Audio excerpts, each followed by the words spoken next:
Right, exactly. So they ask you your profession, and you said, and there's a category of exclusion called professional beggar. And I always wonder, like, what do you do? They say, what do you do for a living? Oh, I'm a professional beggar. Like, who admits that? Who's going to say, write that down? I don't actually know. That's probably, it's a category of exclusion that comes up. But yeah, it's one of the goofier of categories. And as you see, only a couple of them are actually caught, 9 of them. But it's interesting, okay, who are the professional beggars? What race or ethnicity are Mexicans? Mexicans, yeah. So this is telling us something, that somehow this might have something to do with what's going on the border. This might be somewhat site-specific to down there and the way that Mexican immigrants are seen all the time. That might be a hint of what that is. So yeah, so we've looked at a number of some data, some information, and I think we've been able to kind of give, I've been able to hopefully give you at least a snapshot of immigration. Now let's look at some more specific issues in our now probably 15 and a half minutes. Just give it a second to pop up. Is there a light dimmer?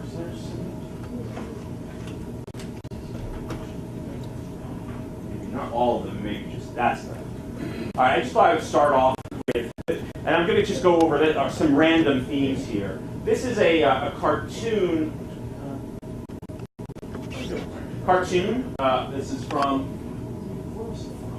It's from Wish. Okay, The Wasp. I'm sorry, 1883, and it is the year after the Chinese Exclusion Act, which came in 1882. This gives you a good idea of what Americans thought about Chinese immigrants.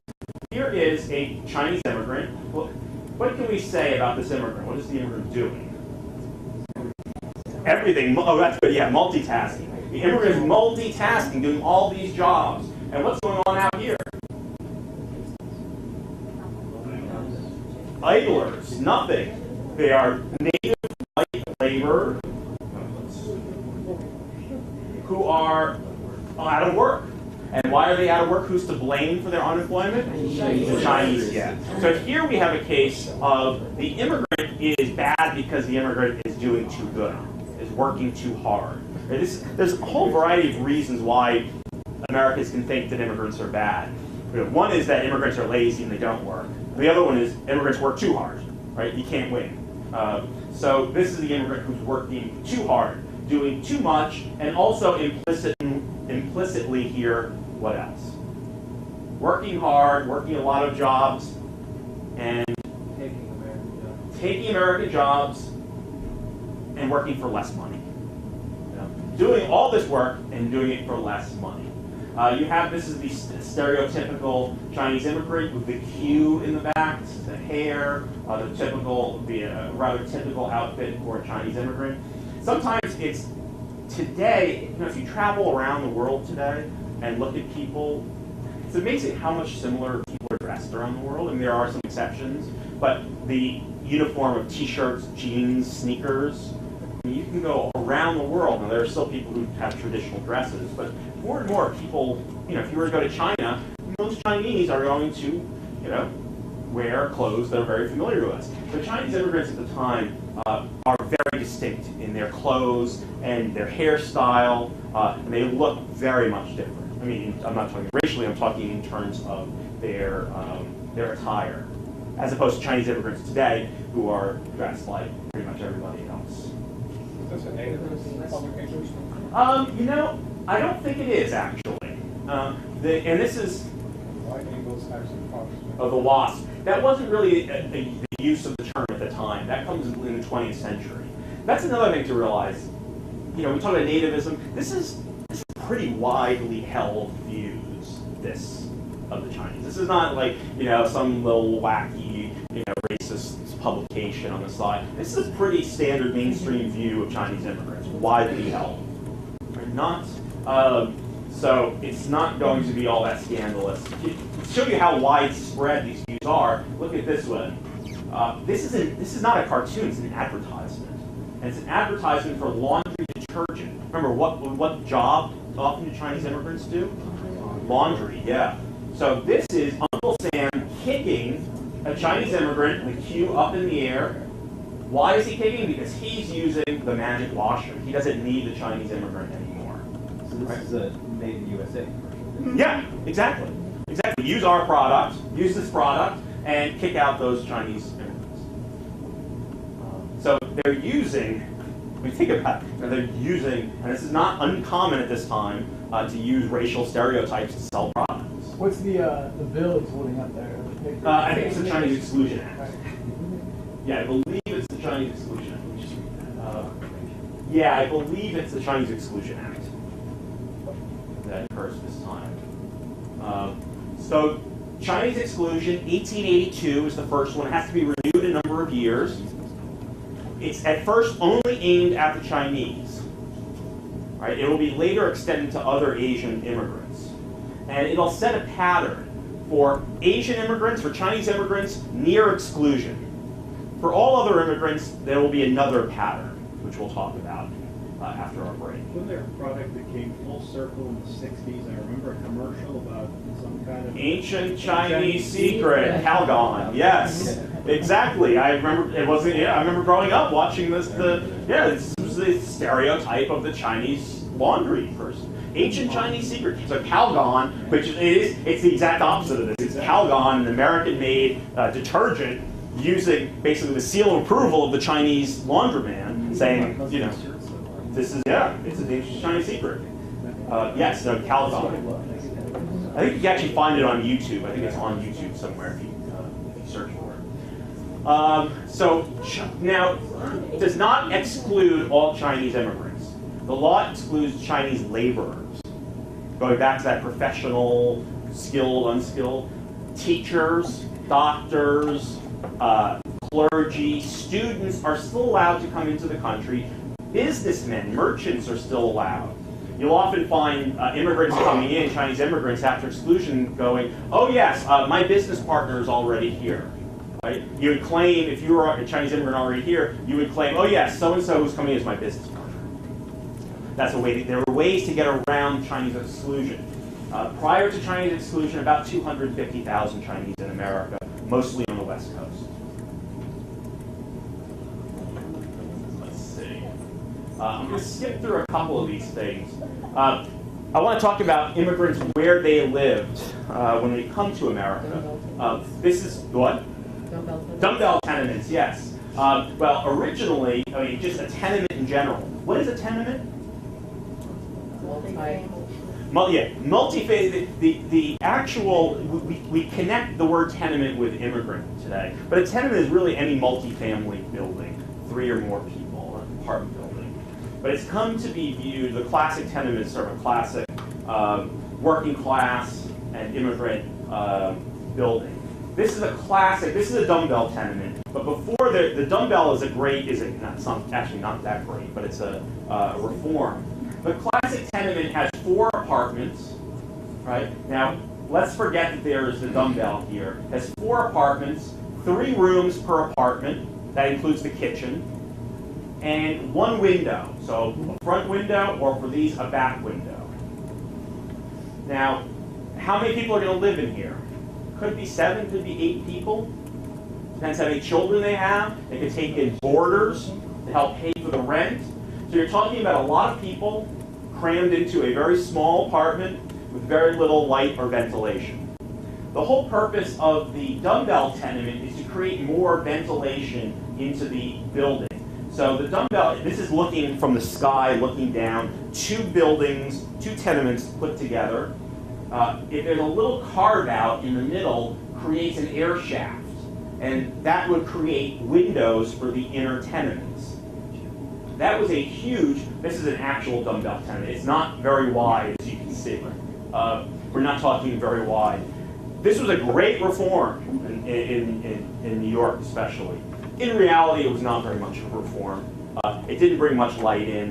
It was often used as sort of a garbage chute. This would become very smelly. Not a great reform. But tenements, and you can go there. Has anyone ever been to the Tenement Museum in New York City?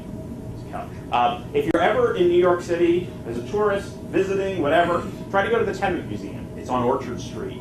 it is, it's one of these tenement buildings restored to how it looked like in the late 1800s, early 1900s, and they've restored individual apartments based on the families that actually lived there.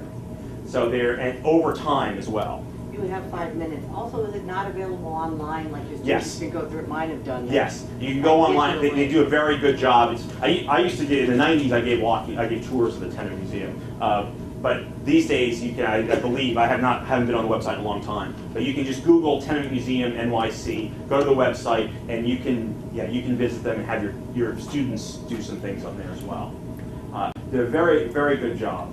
Now there's a tendency to say that tenements were horrible places to live. They're terrible places to live. Well, quite frankly, myself and probably none of you would want to live there today. Having said that, for the people who live there, when you do go through the tenement, one of the interesting things is they interview a girl, she's not a woman, elderly woman, who grew up there. And she has great memories of the tenement. It's really something that kind of goes against what we normally think. She has nothing but positive things to say about it. It was great, it was wonderful, it was a great place to grow up. In fact, the Tenement Museum was built in the 1860s by a German immigrant who then moved into the tenement building. After he built it, he moved into it. So while I would not suggest that, and today the tenements are of New York, and again, I know New York so well, I'll talk about New York. Today the tenements, these same tenements are now occupied by either usually Chinese immigrants, or sometimes Hispanic immigrants, or young professionals who are looking for cheap rents and looking to live in Manhattan. So they are being kind of multi-purpose reused, and in some ways resemble the past, with immigrants crowding into very small apartments, and in other ways, young people kind of moving in looking for cheaper rents. So this idea of kind of how bad the tenements are, you see here, these are a number of laws that New York passed. 1867, fire escapes and windows in every room. 79 was the dumbbell tenement. And then 1901 was an improvement upon that, which mandated, that's another thing. If we go back, sorry, 1 floor, 4 apartments, 1 bathroom, a shared bathroom. All right. Now that's an improvement. In the past, it used to be outside, in the backyard. There would be in the back a little, maybe 20 feet in the back, where you had your water and where you had your privy, your outdoor bathroom. So around 1900, they moved the bathroom inside, 1 shared bathroom, and then they move it to every apartment. All right, so we're talking about changes in sanitation, public health issues. Now, in just a couple of minutes, I want to talk about this man, Jacob Riis. His famous book, How the Other Half Lives. So most of you are familiar. I'll just talk very briefly. I like this photo because he looks a lot like Cliffy from Cheers. Remember the know-it-all mailman? Kind of looks like that. An immigrant himself from Denmark. Riis is a journalist. He's friends with Theodore Roosevelt. He has the police beat in New York. So he spends a lot of time with the cops and in the kind of the immigrant quarters. Now, this area that Riis is taking photos, has anyone ever seen the movie The Gangs of New York? It's that neighborhood 20 years later, 30 years later. Don't get me started on the problems with Gangs of New York. All the historical inaccuracies of the Gangs of New York, don't get me started on that. But think about it, it's really that neighborhood that Riis is taking his photos. Here's one of the photos. The thing to remember, Riis is a reformer. He's taking photos to do what? For a purpose. To show these photos to whom?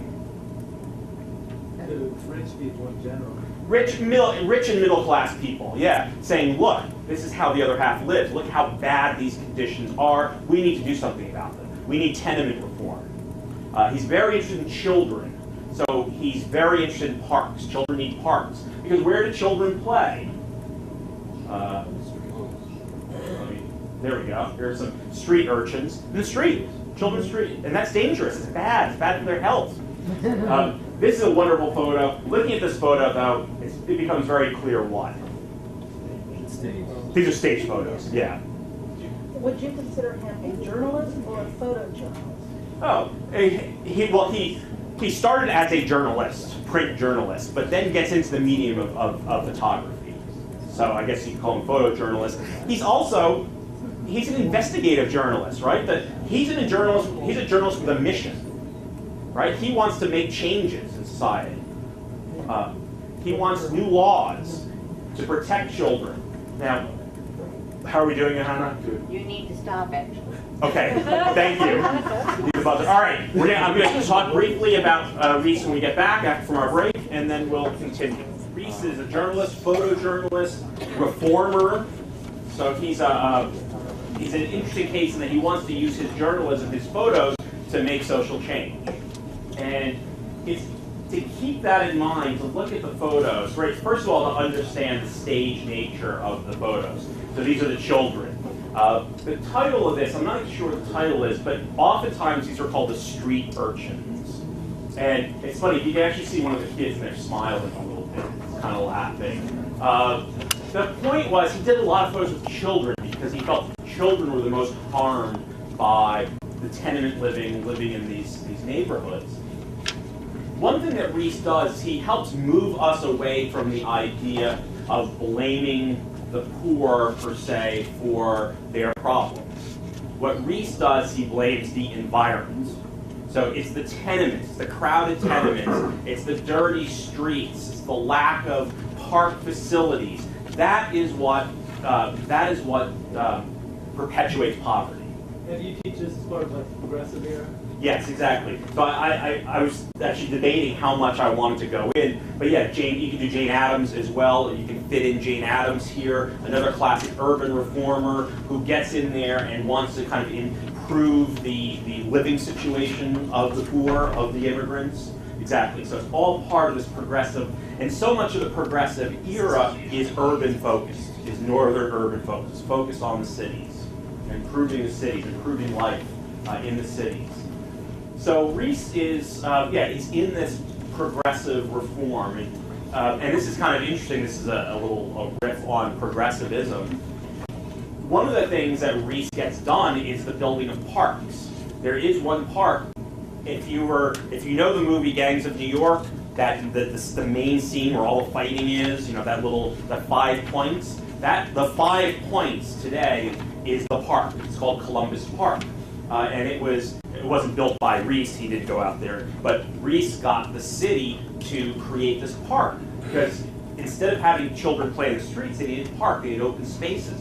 They needed trees. I mean, if you go down to Lower Manhattan, it's packed. It's tightly packed. There aren't a whole lot of trees, a lot of open spaces. But the downside, when you think about the parks, is how do you create an urban park? You've got to knock down buildings, which means you've got to make people homeless.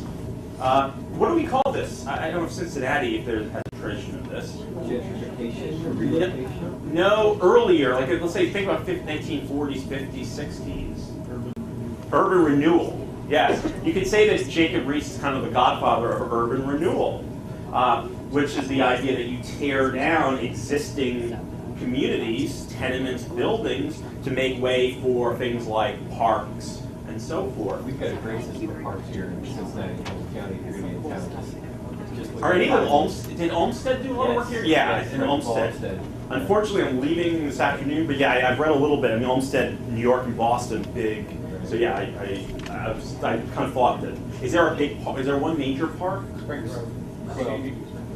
Eden Park is real close to here. You could also go up to Crowley Service Road, which is on the edge of that. Okay. Yeah, I mean, but when you have land, and when you have open land, it's easier to make parks. It's tougher to make parks where they've already been developed and you already have apartments on there. That means you have to relocate people and dislocate people, and that is kind of what ends up happening there. Here's another example. Here is this is a tenant. This is someone's home, and you see the dad is he is a cigar maker. So dad is rolling cigars, and what do you have at his side? Mom and the kids, and the kids are working. Right. So children, how old would you say the child is here? Looking at the camera. 8. Yeah, I would say I should say around 8. Working. Child labor. Yeah, this is now. So it's not a. when you look at Reese's photos, you have to think, what did Reese see when he saw these, when he made these photos? What did he want people to see when they saw these photos? What did he want people to see? And this is where you get to kind of staged. So here, if he wants, the reaction he wants to elicit is, oh, these poor children. Now, we know a little bit more about the lives of children at the time. My guess is these kids had actually a pretty good time growing up. They were probably paper boys. Have you ever seen the movie Paper Boys with Christian Bale? It's a cheesy musical, but I know some teachers who use it with their classes. It shows you the life of children on the streets selling papers. It gave them a great deal of autonomy. It gave them some money. But to middle-class people, this was scandalous, right? This is scandalous. Children are not supposed to be out in the streets. That's bad. For working-class kids, this was often seen as freedom, a form of freedom for them. So it's also the way we perceive this. And I would argue that Reese is making this look much worse than it really is, which is not to say that it's not bad. That makes sense. I tried to tell this to a woman the other day, and she got very angry with me.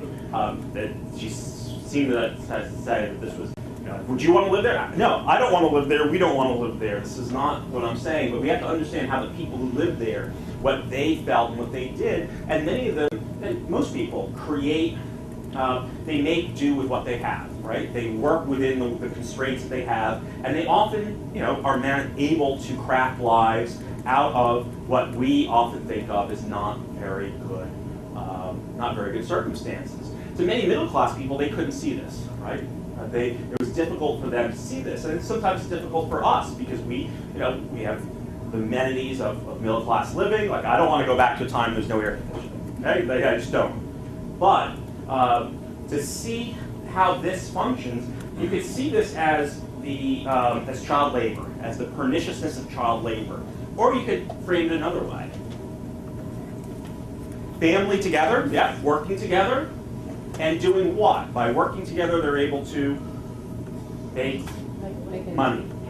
Make money, right? That's child labor. And no, I'm not a defender of child labor. I just want to do it with child labor laws. When you think about child labor, and this sometimes happens today with immigrants today, who often are not quite, don't quite know our child labor laws. Some of these families needed their kids to work, right? They needed the child to make money. What? I said some of us need it now. Yeah, it would be nice. Right. I think more kids should work. Yeah, and we say no, and that's exactly right. I That don't have a problem. this is a clash of it's not a way to look at morality. It's a clash of values, right? For one set who say that children should not work, right? We need to protect children. We need childhood to be protected, and certainly, we need, we don't want to send kids in mines. But in the other sense, we could say that it's good for the family because it helps the family make money, and it also inculcates in children certain values when they do work. Yeah. Yes.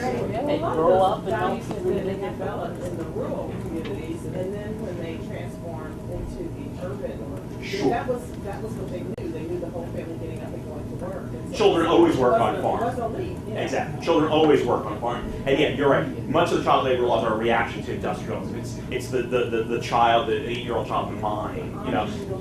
What? The Amish still do it. I think the Amish get exemptions from a lot of these laws. They're able to.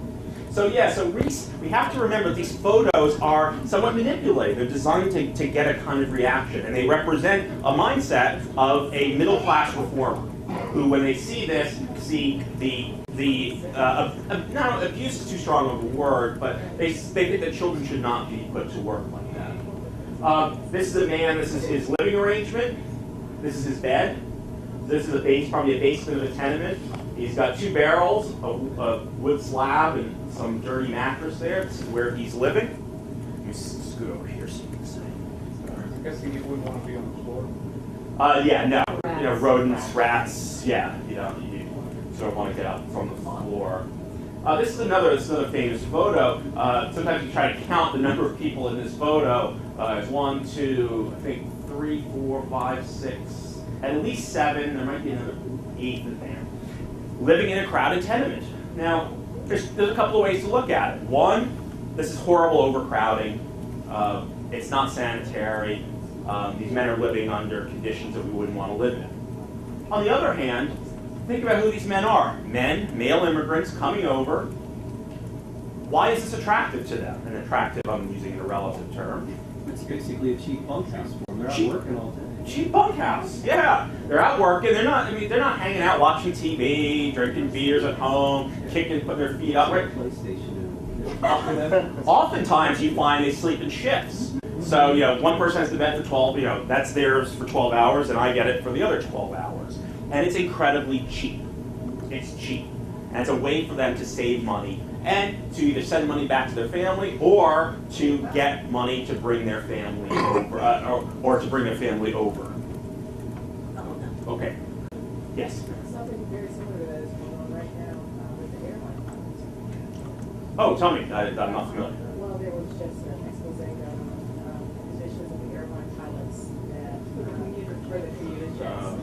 Oh, because that plane crash that happened. Well, it was 2 years ago. And so Upstate now New York or they've something? done a lot of research and found out that a lot of the pilots are staying in the bunkhouse. They stay like 20 years or so in these little apartments. And they, I guess, can take their own sheets and their own pillowcases. Wow. But they have several beds within one little unit. When they go in, they sleep, they get up, and then somebody else comes in and sleeps. Very similar. Yeah.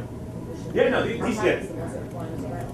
Well, that's the public safety That's what I'm saying. issue. There's definitely these guys might not be a huge public safety issue, but you see. So again, there's different ways to look. Here's another. This is a family in a tenement. We've got mom, dad, 1, 2, 3, 4, 5 children. So 7 people in a 3-room tenement. Now, one way to look at it is, gosh, really oppressive, crowded, overcrowded conditions, not good. But if you look at the family itself, they've dressed up. Look at the kids wearing a tie, the father's dressed up. This is a very proud family. They are proud of what they have. They've got some china in here. They have some mementos. This is their home, and they are actually they are proud of their home. And then if they were first generation, what was the experience that they left? Sure, compared to what they have. Step up. Exactly. And most immigrants, what they're going to do is, at a certain point, they are going, whether the family or the young guys, they'll save up money and then move up to the next best thing, and they'll move up and out. But I think, again, how we react to this photo tells a lot about, who we are, what's our status in society. But Reese wanted people to say, wanted to say how bad this was, how that this is a bad environment to raise children in. Whereas in many ways, I think when we look at it, we can see, let's see, zero, there's a plug right over there. There's a plug. Oh, great, thanks very much. Good. We can look at it, I think, in a little bit more of a nuanced way today. But it is a good document, it's a good testament of what these tenements, what these neighborhoods look like. And this is Bandit's Roost. This is one of the back, thank you very much, one of the back alleys. One of the back alleys in the neighborhood. Now, what are you supposed to see here? What is this? What is image? Thank you. Image is this supposed to evoke? That's where you go to get stuff. That's outdoor slum where you get stuff. Do you want to go and get stuff here? If you need it. I don't think you want to be. Look at these guys. The first thing we point out, that's not a walking stick. No. That's not a walking stick. And the laundry, yes, that's another aspect. So first of all, you're supposed to see these guys. This is a place where you get robbed. This is a place where you get robbed. You end up down this back alley, you get robbed. And all the laundry that's out. Yeah, which again is to the middle class mind denotes kind of poverty and kind of, this is. Now, going back to gangs of New York. So going back a couple of decades before this, the 5 Points neighborhood in New York. The movie The Gangs of New York comes from a book by Herbert Asbury published in the 1920s called The Gangs of New York. It was a lurid, overly exaggerated view of this 19th century neighborhood. To give you one example, in the book, Asbury says, there was a murder a day down in the 5 Points. Well, our current records of New York City in the 1850s show that there were total in 1 year, in the whole city, 35 murders. As opposed to 365 murders in just one neighborhood.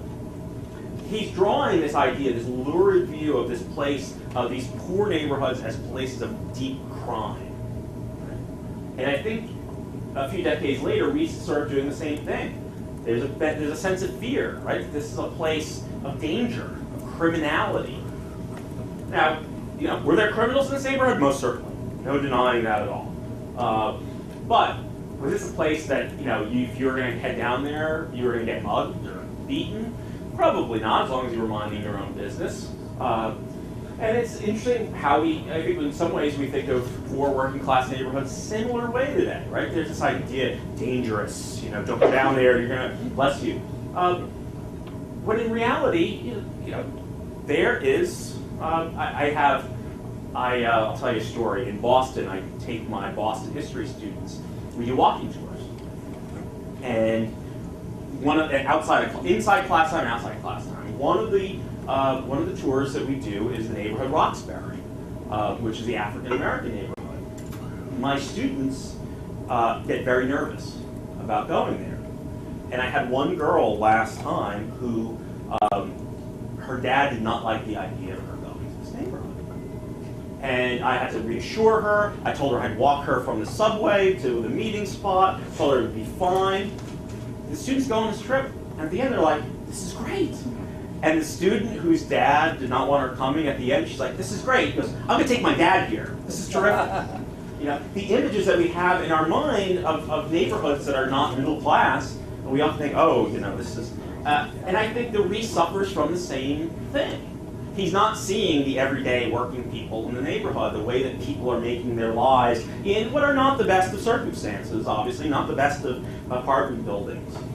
He's often giving us the more lurid version of it, just like my student's father had the more lurid version in his mind of this neighborhood. I don't know if she ever took her father there. I'm guessing he probably said no, but nevertheless, this was this girl and the other students had a different view in their minds. Let's see, any more.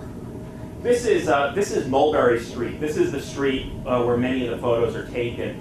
On the left, all of the tenements on the left were torn down to make room for a park. So today, this is all a city park. It's not a park in the sense of what you have, greenery. It's open space park. So it's a concrete park, but it's open spaces. There's places for kids to play. Here's the park as it looked when it opened up. I mean, there's no greenery today, but it's mostly just blacktop today. Okay. Let me talk about one more thing real quick, which is, and what I'm trying to do here is I'm trying to touch on a number of things that you have in your standards. But this is a photo that I was talking to people the other day about it, that I'd love to show. We think about today the automobile, how polluting the automobile is, right? The carbon issues, how terrible it is, and clog up streets and all that. Well, what do you think city streets looked like before the car? What was the main form of transportation? Horses. What do horses leave behind? Manure, urine. The numbers are astounding. In New York, on a single day in the mid-1800s, 1 million gallons of urine and 40,000 tons of manure. It is a lot. I mean, we're not talking about just a little horse and carriage in Central Park. We are talking about a lot of horses all around the city. And then you have the dead horses that are often just left in the middle of the road. And this is a photo, I've blown it up a bit, of children playing in the street next to the dead horse. Okay?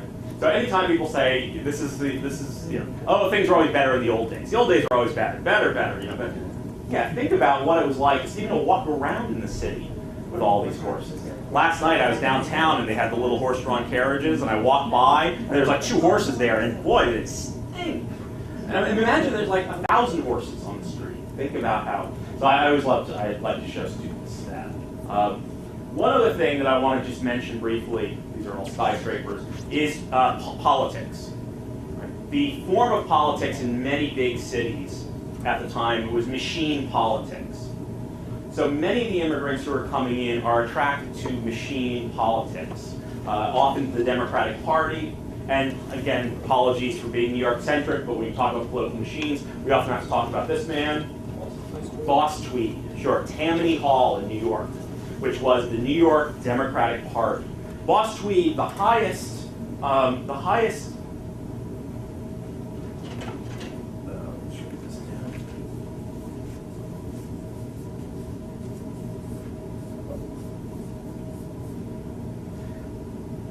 He was not the highest office he held was state senate. His power came from choosing who got to be mayor. So you didn't get to be mayor until he ran the machine. He chose who was going to be mayor, who was going to be assemblyman, who was going to be state senator. And then once they were in there, they were beholden to Boss Tweed and to the machine. And when you think about a machine, I often do this with my students. You know, there's a boss at the top. It's an organization. You have ward bosses, so the city's broken up into wards. You have neighborhood leaders. You have block leaders, and then you have the people. It's a hierarchical organization, right? What other hierarchical organizations do we have? Well, more specifically, what? The Catholic Church. Yeah, sometimes the church. You know, for some, not everyone, it's the church, but the Catholic Church. Exactly. Pope at the top, the cardinals, the bishops, the archbishops, monsignors, the priests, and the people. And many of the immigrants coming the newer immigrants are increasingly Catholic as well as Jewish, right? So to Catholic immigrants, this kind of hierarchy it's very normal to be part of a hierarchical organization. To many Protestants and Protestant reformers, both the Catholic Church and the machine are terrible. They go hand in hand. There's an awful lot of anti-Catholic feeling in America, which really dates back to the Protestant Reformation, before there was even America, tensions between Protestants and Catholics. And the political machine to Protestant reformers looks a lot like the Catholic Church, just as bad. Right? A hierarchical, anti-democratic organization. There's another organization which comes sort of later, which is also hierarchical. Immigrants, the mafia. Boss at the top, you have a hierarchical organization. And when you think about the political machine worked a lot like the mafia, in the sense that the people owed their loyalty to the boss. Right? In turn, the boss protected the people. This is what other form of society does this kind of look like? Not American. Sort of, but within a monarchical system often. A feudal system, right? The lord and the serf. So the serfs owed the lord their loyalty. He would often serve in their military, in the lord's military. And what did the lord owe the serfs? Protection. Yeah, protection, safety. He would be the protector. So the boss was a lot like that. The boss would protect the people. Do you need help? You know, what if there's a pothole on your street? The light was out. You go to the boss. What if little Johnny, your nice boy, got arrested? What would you do? You know, you're a widow. You're a widowed seamstress. What do? You don't have a lot of power. You can go to the political machine and say, hey, look, my kid's a really good kid. He just made a mistake. Can you do something about it? The boss will say, sure, we'll take care of it. Johnny's out. They now have a loyal member of the political machine. So when election day comes around, little Johnny is not only going to go out and vote often, maybe 5 or 6 times, but will often go and also get other people who will work on behalf of the machine. The machine would give jobs to people, government jobs often, would give out turkeys at Thanksgiving, would give out coal in the wintertime, sneakers to children. They would have things called chowders. It's not just a Boston thing, it's a New York thing, which would basically make free dinners, all-day affair, picnics. That hasn't gone out of favor either. What? That hasn't gone out of favor. It still exists in smaller communities. I mean, even to the extent you have David Patterson and his father, who was a ward boss. Oh, in New York, you mean? Yeah. Well, yeah, I mean, the Pattersons came out of the Harlem Democratic machine, which was the remnants. There is, though, there's an interesting analogy today. The direct analogy to the chowders is there's a congressman from South Carolina named Clymer. He's the third most powerful Democrat in the House. And he's a very powerful politician in South Carolina. And he holds, instead of chowders, he holds barbecues. Big barbecue for hundreds of people. You come and you get free food, right? And then you're also beholden to, you're going to come out on election day and work for the Democratic ticket. So things like that. That's really what the machine is doing. It's trying to bind the politicians and the people. Now, that's the positive side. The political machine did help generally powerless people. It was a way for them at least to get some kind of a voice in government. Of course, the downside, which is what the reformers were talking about, was they were really, really, really corrupt. I mean, really corrupt. We were talking Boss Tweed, tens of millions of dollars at the time. And again, what's Hosni Mubarak worth in Egypt? The 70 billion was something that where did he get the money from? Kickbacks and skimming. Skimming money from our aid, oftentimes from our aid. Skimming money and kickbacks. How did Boss Tweed get his money? Skimming and kickbacks. Say New York is the most famous, the downfall for Tweed was something called the Tweed Courthouse, the building of this courthouse. It's still there, it's behind City Hall, if you ever been to New York. It's a beautiful building. The building itself cost millions of dollars to build, whereas this is 1870s. The original estimates were $250,000 to build. So why did it cost so much? Well, let's say, so the city's building this courthouse, we need it to be plastered. The plasterer gets $1 million contract. Well, is he taking the $1 million? No, he's taking $100,000 and giving $900,000 back to the Boss Tweed for getting the contract. They paid $40,000 just for brooms. So the guy who was selling the brooms was connected to the machine, right? He kicked back that money. So very corrupt. Tweed ends up being charged. There's a big scandal. He's charged. The story goes he fled to Spain. He was infamous because of Thomas Nast's cartoons. This is Tweed here. Thomas Nast was a cartoonist in New York. He was German. He was anti-Tammany. He was anti-Catholic. He bequeathed to us some other symbols.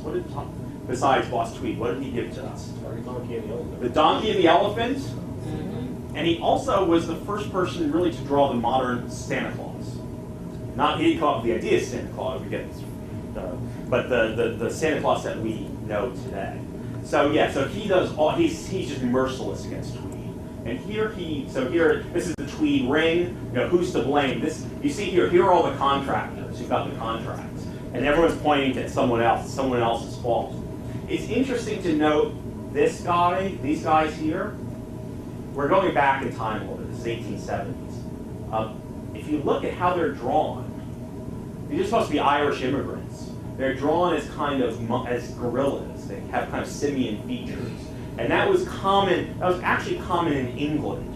The British press often drew the Irish, again, they were deemed a lesser race. They drew them in these features. In America, Nast is one of the few cartoonists who does do that, but he's known as well. He hates the Irish for drawing them in this way. This is another Nast cartoon, right? Moneybags. Tweed is so infamous that the story goes that there's a customs official in Spain who recognizes Tweed from the cartoons, which are known internationally, and Tweed is arrested, sent back to New York. He dies in jail in New York City a couple of years later. That's the end of Tweed, not the end of Tammany Hall. Tammany Hall continues until about the 1960s, really. Even though, as you said, David Patterson, David Dinkins, there's some who came out of the Democratic machine. But really, as a full-blown machine, the 60s is when it dies out. Any questions? So I wanted to touch on a few themes, which, Isn't that courthouse where the Department of Ed is located? Yes, irony of ironies. It was abandoned for so many years. They said, well, let's renovate it. And they renovated it and said, well, what are we going to do with it? And they said, oh, we'll move the Department of Education in there. So it's now, the Department of Education is in the Tweed Courthouse. We're making no aspersions to the corruption in the New York City Department of Education or anything like that. It is a beautiful building, and they did a very nice job renovating it. Other questions?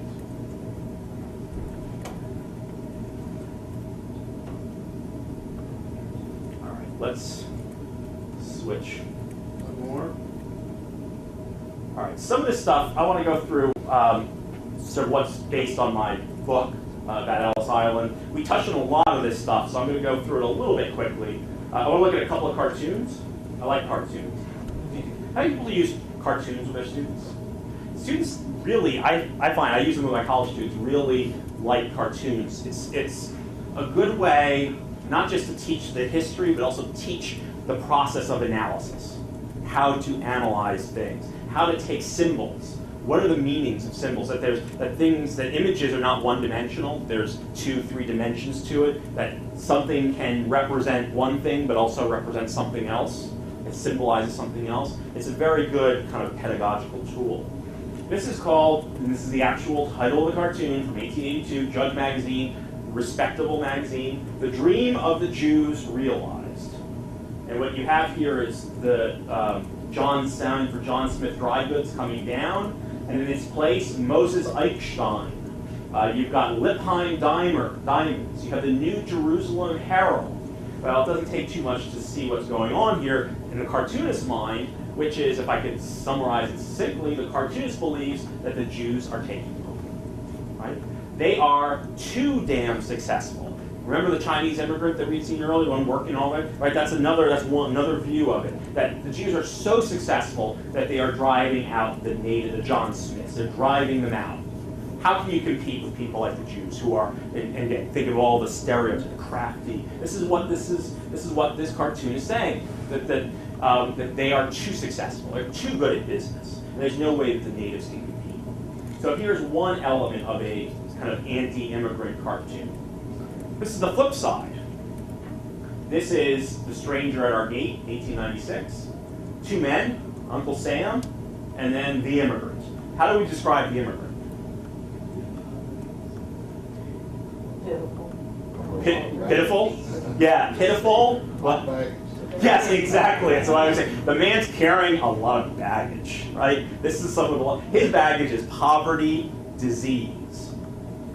He's got some other baggage going on. I know it's hard for some of you to see. He's got a bomb in the back that says anarchy.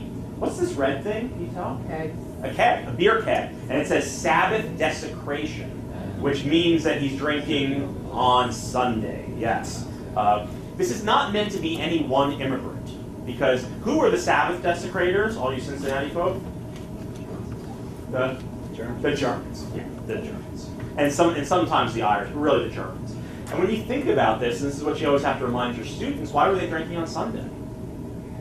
Because they were working on Saturday. They're often working on Saturday, right? There's not really a 5-day week. It's a 5.5 or even 6-day week. So they say, yeah, it's the only time we can go to our beer halls. So native-born Protestants are saying that is sacrilegious. I was talking to someone about the history of baseball class. When the National League is created in the late 1800s, they don't play baseball on Sunday and they don't sell alcohol. Well, this is before the major leagues are still in flux. So there is a new organization called the American Association, not the same as the American League today. And it says, we're going to be the beer league. This is beer ball. We're going to play on Sunday, we're going to sell booze, and we're going to charge less. And it's no surprise that where's the strength of the American Association? The Midwest, the Germans, yeah. In places like Cincinnati, places like St. Louis, it's the Germans who are often behind this. So yeah, the Sabbath desecrator. Around his neck, he has a bone. And the bone says superstition. Now, what does this mean? He's got beliefs, religious or cultural beliefs that are deemed superstitious. Remember, the new immigrants coming in at this time are fewer and fewer Protestants, more and more Catholics and Jews. And Catholics and Jews is seen as kind of a more superstitious religion. Right? So these are not this is not Protestant immigrants, these are Catholics, they're Jews, they've got their saints, they've got their figures, they have their little amulets, they've got these things they have their folk ways. There's a wonderful movie I use with my students called Hester Street. It's about life in the Jewish Lower East Side, and the Jewish female immigrant who comes in, before she sends her kid out in the street, she takes salt and puts the salt in the kid's pocket, right, to ward off evil spirits. That kind of superstition. Hester Street. It's a wonderful movie from the 1970s. I touched on a lot of topics as well. You can also talk a lot about the role of women in the movie as well. So he's got a lot of baggage. What's Uncle Sam doing?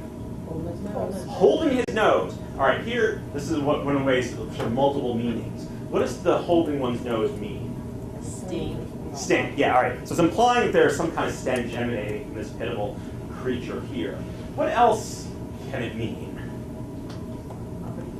Yeah, he's sort of condescending, right? He's looking down, and actually, if you trace, he's sort of looking right down his nose to the immigrant. He's condescending, he's uppity, he's looking right, he thinks he's better than this immigrant. Now there's another meaning, a third meaning, a little slightly more obscure, but I think it actually gets to the heart of what this means. I'm going to hold my nose. I think it's often in politics. I don't like any of these candidates. I'm just going to hold my nose and vote for. I don't really want to do something, but I'm going to do it anyway. Holding one's nose means I don't like to do this, I don't want to do this, but I'm going to have to do it for whatever reason. And here, Uncle Sam, there's some text at the bottom. The immigrant says, "Can I come in?" And Uncle Sam says, "Gee, I suppose so. There's nothing I can do about it." So Uncle Sam, as much as he doesn't like this immigrant, is going to have to let him into the gate, into America. So he's going to have to hold his nose and let the immigrant by. Now, the cartoonist is wrong at this period. As we'll see, there are laws to keep immigrants like this out, which are newly created, but they are there. The theme, the symbol of the gate, that there is a gate to America through which immigrants must pass, is sort of a new concept at this period, that immigrants have to pass through a gate. Here's another immigrant cartoon. This is similar. We have an immigrant coming to the shores. How does he compare to the previous immigrant? Is he pitiful? Is he what? He has baggage as well. Instead of a keg, he has a coffee urn, which should give you a hint. He looks a little better put together, which is giving you a hint of what the cartoonist thinks about immigrants. He makes a better presentation here. He's got baggage, but he looks all right. He looks healthy. He's standing erect. He's standing firm. And what are these five gentlemen, well-dressed gentlemen, doing here? We don't want you. Stay out. So you would think that possibly Uncle Sam, this is an anti-immigrant cartoon, but we have these figures up on top, these five figures. Who do they represent? Generation removed. Yeah. The immigrant ancestors of these wealthy individuals, right? So really the cartoonist, and I often ask my students, so is it a pro-immigrant cartoon or an anti-immigrant cartoon? And at its heart, it is a pro-immigrant cartoon. Right? It tells Americans, don't be hypocritical, right? Don't keep your ancestors who are immigrants. Don't forget your roots. Don't forget your roots, don't forget where you came from, who you are, and this man is no different than your ancestors. So it's really scolding those who would keep the immigrants out. This is a pro-immigration cartoon. And let's not forget that Americans at this time were conflicted over immigration. Right? There was anti-immigrant feeling, there was pro-immigrant feeling, and there was a whole lot of feeling in the middle of people who kind of liked immigrants, but were also kind of worried about immigrants. And I think we can say the same thing of our own time. I think if you have to ask most Americans are probably somewhere in the middle. They'll say, yes, we should let immigrants in, the Statue of Liberty, the poem, and all that stuff. We want to but they're concerned. They're worried about assimilation. They're worried about language. They're worried about these kinds of things. And I think Americans 120 years ago were similar views. So we have here pro and con in these cartoons. This is another pro-immigrant cartoon. It's various nationalities and races making up Uncle Sam's face. Right? It's kind of a America as a mosaic of peoples. All right, now we want to move to Ellis Island. Ellis Island opens in the early 1890s. And what it represents, first and foremost, is the federal government taking over immigration control. Who runs immigration today? Well, it used to be called INS, and then they changed it. It's now ICE, right? Immigrations and Customs Enforcement, which is part of what department? Homeland Security. It's interesting, you can trace the way Americans have viewed immigration by looking where immigration services are. It starts off in the Treasury Department, then it goes to the Commerce Department, then it goes to the Labor Department, It's a labor issue. Then it goes to the Justice Department. It's a law enforcement issue. And then after 9/11, it goes to Homeland Security. It's a Homeland Security issue. Prior to the 1880s, immigration was left up to the states. Each state had their own law about who may come in. And it was up to the states to enforce that law. Beginning in the 1880s, the federal government will begin to take control over the issue of immigration. And so, before there was Ellis Island, there was Castle Garden. Between 1855 and 1890, immigrants coming to New York went through Castle Garden. Castle Garden exists today. It's in the Battery Park, Lower Manhattan. It's where, if you go to the Statue of Liberty, Ellis Island, where you buy your tickets. They took the second floor off, and it's now restored to its original War of 1812 era fort at the bottom. It was originally a fortification. Castle Garden was run by the state of New York and German and Irish immigrant aid societies. It was designed not just to keep immigrants out, but also to assist immigrants coming in, to help them find jobs. There's a workers' exchange, a labor exchange. It was to help them and to protect them from con artists who were going to take advantage of them. I'm going to skip ahead just a little bit. This is an interesting quote, because why do we get the change in the 1880s? This is a quote from Senator Justin Morrill. What's he famous for? Teachers. What? Morrill Act, which was the land grant, right? It's actually a very important and very good piece of legislation, which helped to open up the West. But here in 1881, he's arguing that new immigrants were more dangerous to the individuality and deep-seated stamina of the American people. I refer to those whose inherent deficiencies and iniquities are thoroughbred and who are as incapable of evolution, whether in this generation or the next. America must not be coerced to support the weak, vile, and hungry outcasts from hospitals, prisons, and poorhouses, landed here not only to stay themselves, but to transmit hereditary taints to the third and fourth generation. All right, so I asked my students, so what words stand out here? Yes, that's my personal favorite. Hereditary taints. Inherent deficiencies. Good. Thoroughbred. Incapable of evolution. Yeah, incapable of evolution. The idea of evolution. We're seeing in here what's going on in the world of science as scientific ideas about evolution and about genetics are filtering down into the public knowledge. Eugenics, social Darwinism, right? They get filtered down into. So in terms of people, inherent deficiencies. What does that term mean, inherent deficiencies? You're born with them. So if you think about that guy at the gate with the baggage, right? The senator would say his problems, he was born with those problems. Right? He's poor because he is inherently deficient. Not just that he came from a poor place with no opportunities, he is inherently deficient. Right? And what happens when he procreates? Those genes that make him inherently deficient will be passed on to his children, his grandchildren, his great-grandchildren. Exactly. Those hereditary taints. So poverty, disease, criminality are hereditary taints. That's a very primitive idea of a gene, of passing on genes. He's going to pass that on to his descendants and lower the gene pool. And then they're going to intermarry with other people, right? And they're going to lower the overall gene pool of the country.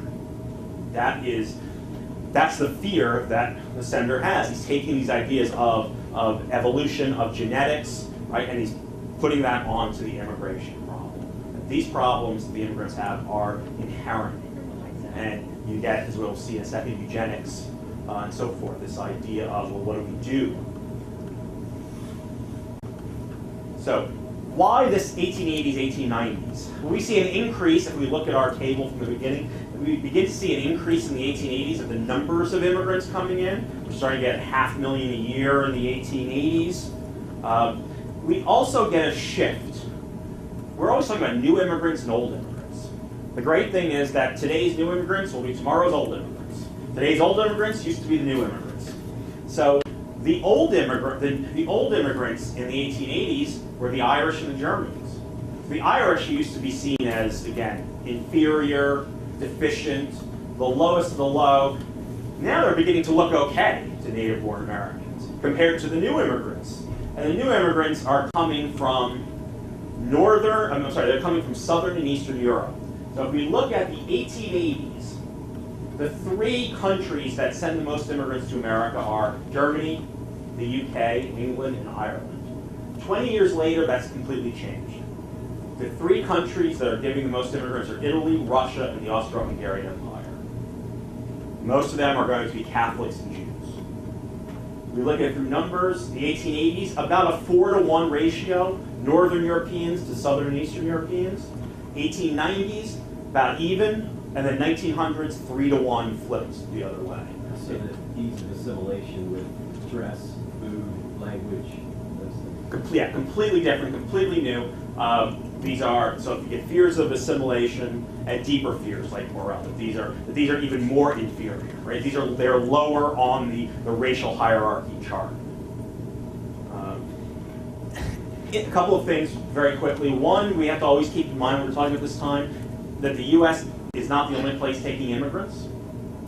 What other countries are accepting large numbers of immigrants? Late 1800s, early 1900s. Think of immigrant nations. See, we tend to be so American focused. Sometimes we forget. Canada? Canada, definitely Canada. Where else?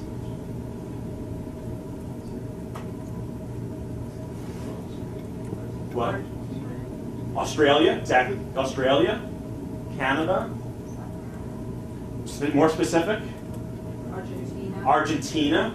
Argentina is almost a completely immigrant country. The native population was completely wiped out. Yeah, okay, Germans. Yes, we get some Germans down there. But there's a joke. I like Argentina up in there.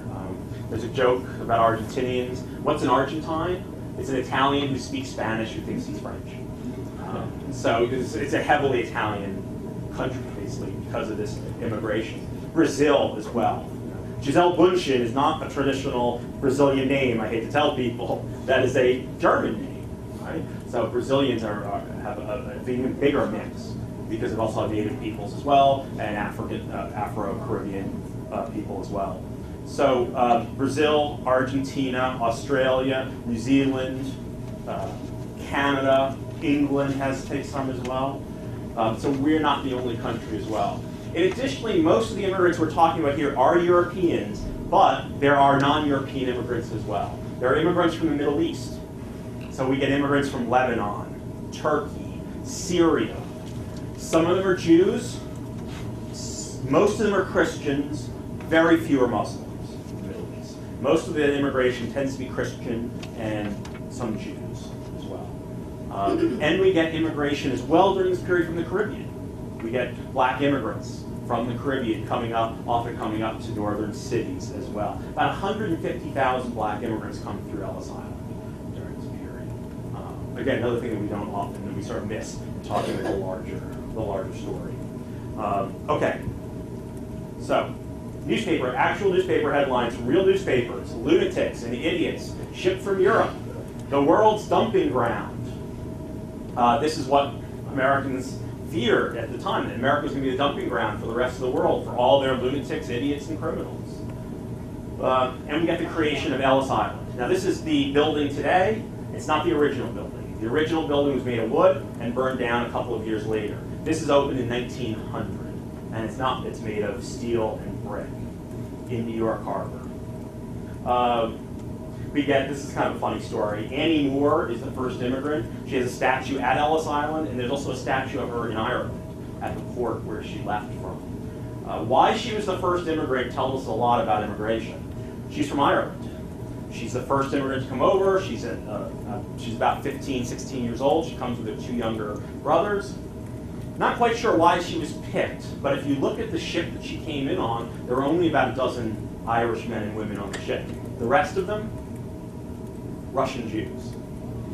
Did the government want the first immigrant to come to Ellis Island to be a Russian Jew? No, they wanted Annie Moore, who's Irish, who's now an old immigrant. Now the Irish are okay.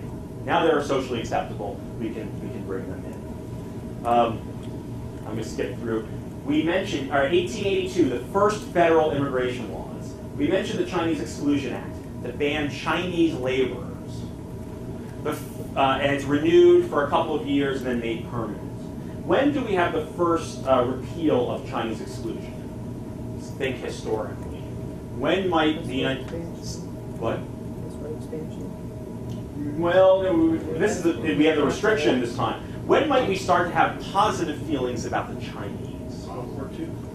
World War II. During World War II, the Chinese are our allies against the Japanese. So we get the first of the kind of chipping away of the Chinese Exclusion Act. We allow a little bit more Chinese immigration. Not much, but a little bit more.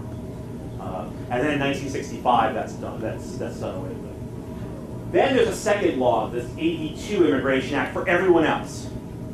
So it's interesting. Congress is specifically pointing out to the Chinese. And then everyone else, this is the law. Anyone's allowed to come to the country unless they are one of these categories: a convict, a lunatic, an idiot, or a person unable to take care of himself or herself without becoming a public charge. We'll talk about what these mean in just a couple of minutes.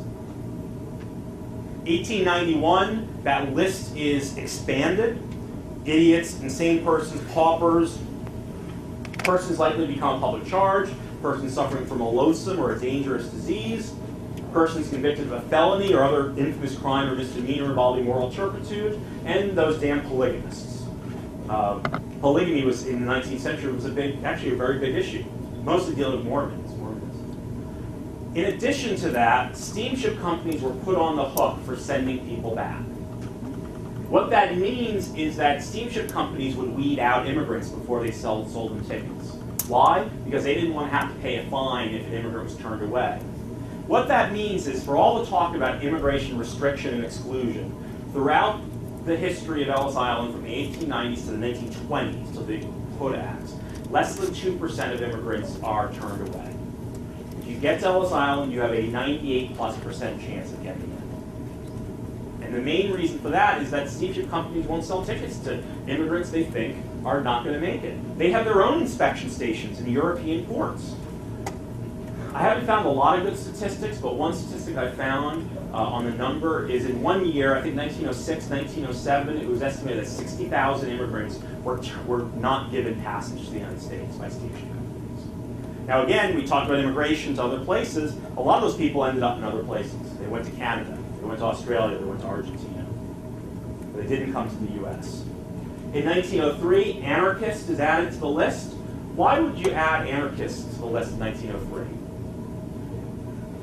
Assassination of McKinley. Yes, the McKinley assassination by Leon Czolgosz, who was an anarchist, who claimed to be an anarchist. So we got to put anarchists. It's another category of people we don't want here.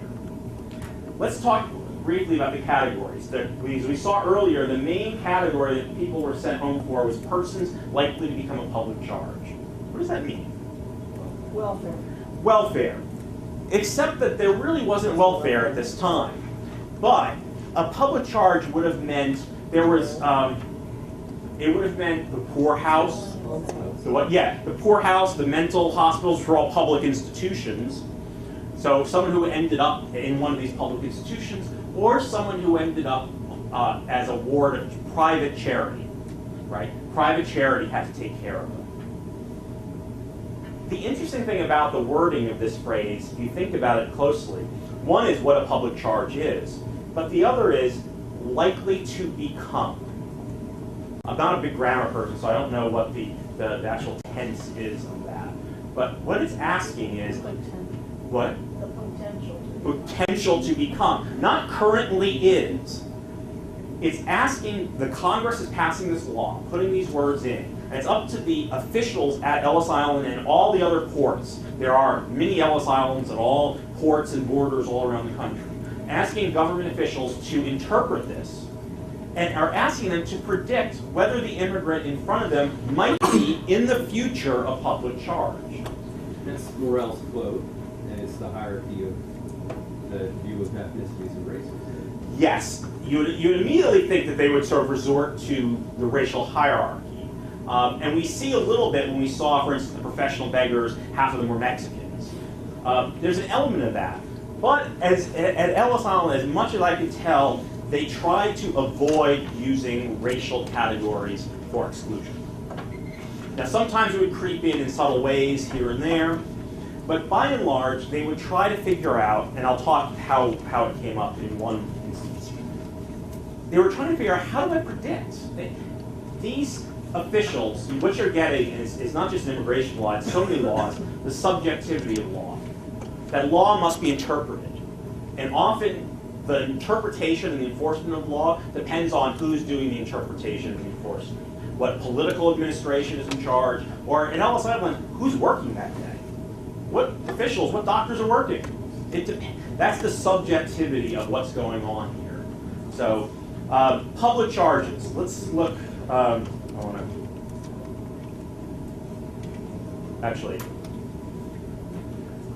I'm going to get to public charges in just a second. Let me just run through these laws again. This is the 1907 law. Notice how much bigger it is, how much longer, how many more categories there are. You see the professional beggars make it in 1907. Prostitution, moral issues become important. Don't worry about all the wording of it. Just know how much bigger the law has become. 1917, the literacy test, as well as you see the categories that are there. Before I go back to public charge, I have some photographs I'd like to show. There we go. All right, this is immigrants arriving. Standard photo. This is the line. There was a line inspection. So when you got there, you were given a cursory inspection on the line by doctors and inspectors. What that meant is they were looking. They were always looking. They were this idea of kind of the tyranny of the sight, the gaze. I'm looking at you. Are you having trouble walking? Are you sort of limping? Do you look like you're having trouble seeing?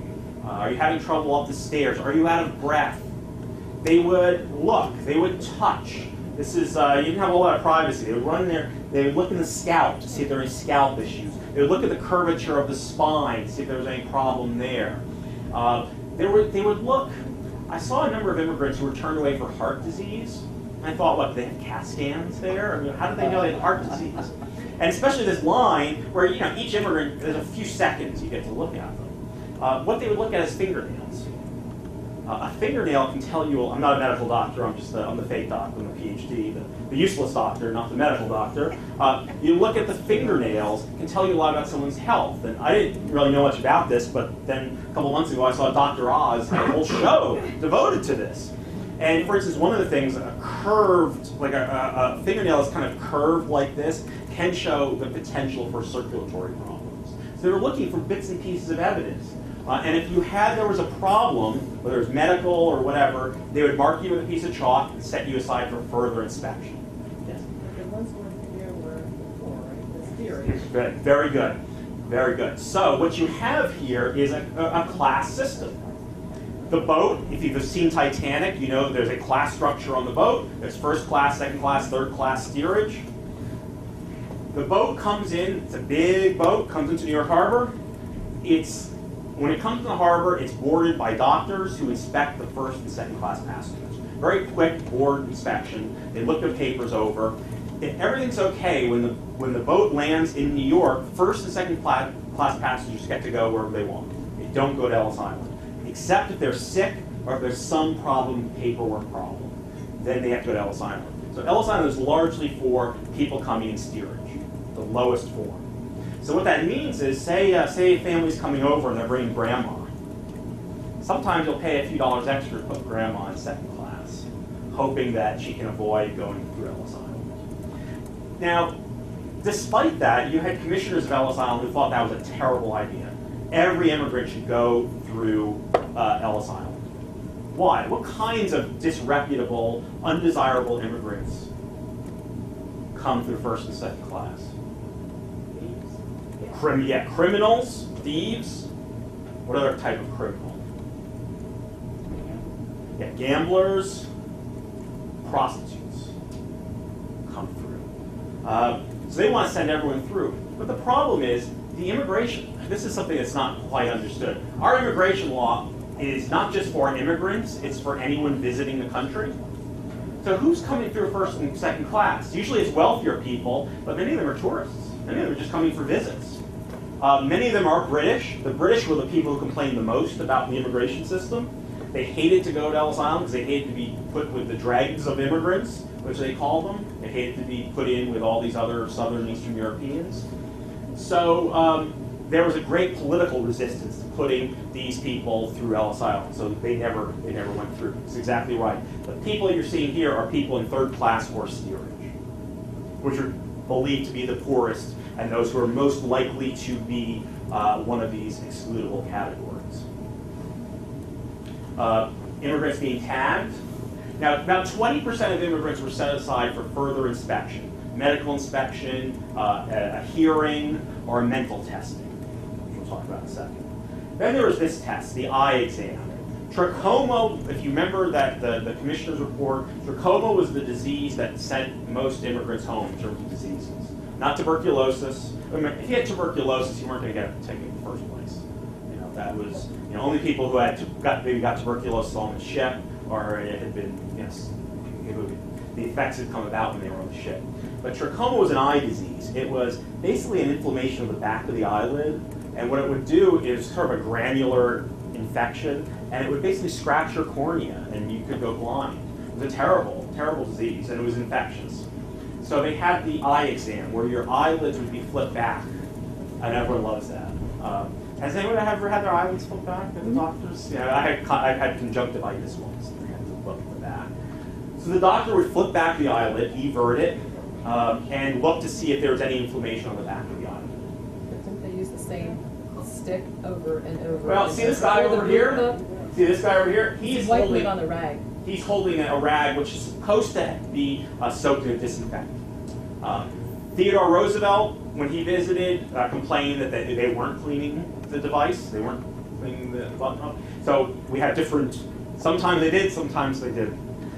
Then there was now if you had trachoma, they just didn't put you on a ship and go home. Most of Ellis Island was hospitals.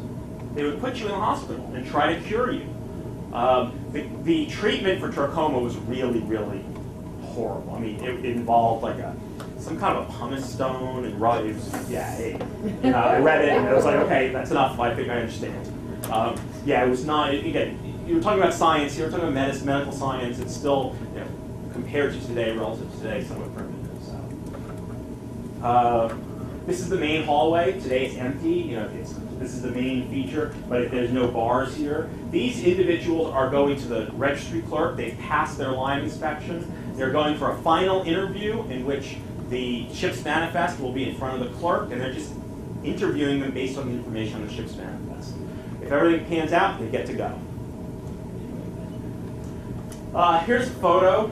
Famous American photographer. Another reformer as well, like Reese. His first set of photographs were done at Ellis Island. He's more famous for photos of child laborers, and even more famous for photos of men working on the Empire State Building in the 1930s. These great 90 stories up. Do you know who he is?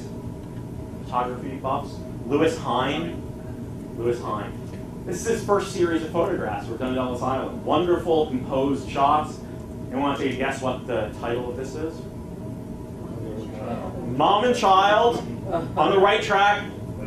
Madonna. Yes, Italian Madonna. This is the Italian immigrant as Mary, and the child as Jesus. It's a wonderfully composed photo, just like kind of a Renaissance painting of Mary and Jesus. So you see the religious connotations. What we get with these photographs and why Hine is important is, unlike the cartoons, a cartoon is about exaggeration. It's exaggerated features.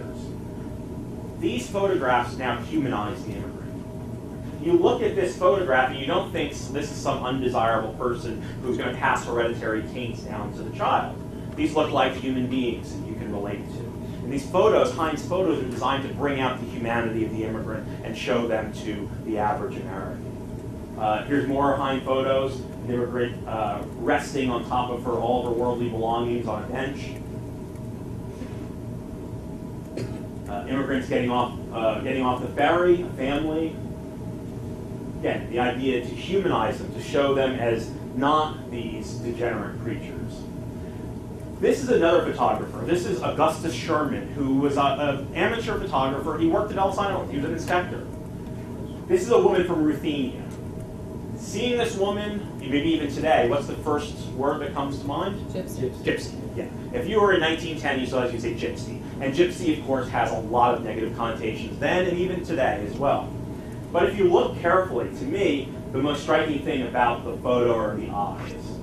The eyes really penetrate, pierce through, and pierce right at you. You can see this woman through her eyes, and see her and see past whatever negative stereotypes you might have about gypsies to again see her humanity.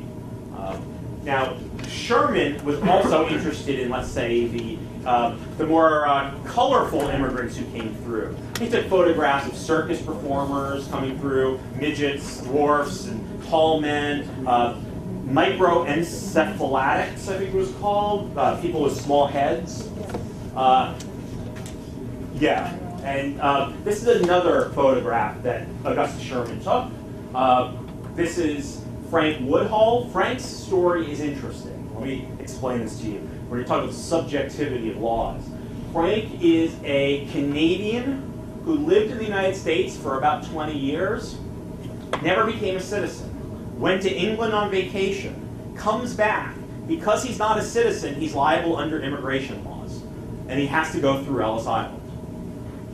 Doctors see that he looks a little sickly, a little pale, a little thin. Maybe he's got tuberculosis. Let's give him a medical exam. They put him aside, put him in the room, a medical room. The doctor says, okay, Frank, take off your clothes. And Frank says, I have something to admit to you. My name is not Frank Woodhull. My name is Mary Johnson, and I'm a woman.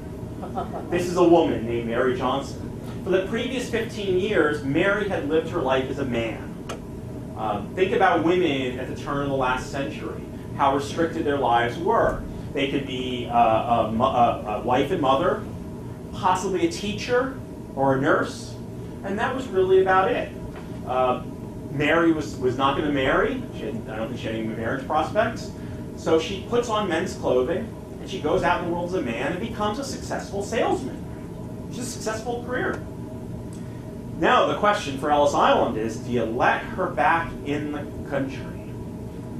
And for this, they say, you got to spend the night because we have to think about this. All right, we need some time here. We got to send, we got to send a telegram to Washington and see what they think. They look in the law. There's nothing in the law that bans cross-dressers. They actually are very impressed with Mary. She's intelligent. She is healthy. She has money and a job. What? It's been done before. Yeah, they did it in the military. Exactly. Before. Exactly. Hobos. Think about, I often say, think about if this had been a man coming in dressed as a woman. But a woman dressed as a man, there's kind of a history, as you say, in wars, in the Civil War, the Revolutionary War. There's some children's book written, I think, about who's the famous woman? Yeah, there's a sort of history of women dressing as men to fight in wars. So they end up letting her in the country. They say, okay, if it's a man dressed as a woman, I think they might have found some reason not to let her. Or if she had not been financially stable. Or Anglo-Saxon. Remember, she's also Anglo-Saxon from Canada. Yeah, so she's got a lot of things in her advantage and working for her here. So she's let into the country, and last we find of her, she's heading to New Orleans, and I couldn't find anywhere I could cover her. So that's the story of Mary Johnson. That's a great photo, too. All right, so types of exclusion, likely to become a public charge. How do you know someone's a public charge or going to be a public charge? How can I predict that? Well, they come up with a $25 rule. You have to have $25 in your possession. That doesn't work out too well. They end up, for complicated reasons, they end up getting rid of it. Then they start talking about poor physique. An immigrant who comes over who has a poor physique, who's a weakling, remember the 98-pound weakling? That person might be a public charge, because we want big, strong, brawny immigrants who are going to work in the factories and the mines. That's the kind of immigrant we want. Well, if we remember earlier, not all of our immigrants coming in were those kinds of laborers. We had tailors. We had people who did not need brawn and skill. And actually Jewish groups complain. They say a lot of our immigrants, male immigrants, are going to be tailors. They're going to be peddlers. And they say success is not just by brawn and might, it's also by brains. It's by what you have, the skill of your hands and dexterity. So that ends up going on the wayside. And you see here more kind of eugenics, more social Darwinism. This is a quote from a very, very respected sociologist in 1914, a progressive reformer named Edward Ross, who says, on the physical side, the Hebrews are the polar opposites of our pioneer breed. Not only are they undersized and weak muscle, but they shun bodily activity and are exceedingly sensitive to pain. If we think back to Senator Morell, it's not just that they're undersized and weak muscles, but so will their children and their grandchildren, right? They will pass those on because that's a genetic inherent feature. This is what people believed at the time. This is the arguments they made. Moral turpitude. Some of you might have morals clauses in your contract. That's moral turpitude. It's a very broad and amorphous regulation, which is why employers like it. There was a case a couple of years back of a school district letting go an assistant principal for moral turpitude because he was arrested for drunk driving. Basically, moral turpitude is a crime involving the infringement upon the moral sentiments of the community. You know, we as a community don't condone drunk driving, so therefore that's violating that. In terms of immigration, a lot of it has to do with sexuality. Dealing with cases of adultery, premarital sex, out-of-wedlock births.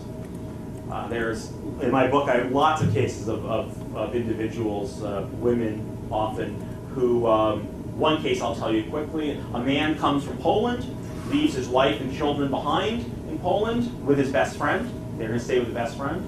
The husband comes, works in America for a couple of years, makes some money, sends it over to Poland, brings his family over. When the wife and children get to Ellis Island, the wife is pregnant. He has not been back to Poland in a couple of years. As it turns out, the best friend has impregnated the wife. Now we have a conundrum. This is a case of moral turpitude. This is a woman who's committed adultery. So the man is called. The man lives somewhere out here in the Midwest. He has to go to Ellis Island, and the officials say, well, what are you going to do? To the man's credit, he said, I will take my wife and children, and we'll raise the unborn child as my own. And immigration officials say, that's fine. Letterman. He could have very well said, I will take my children and my wife can go back to Poland.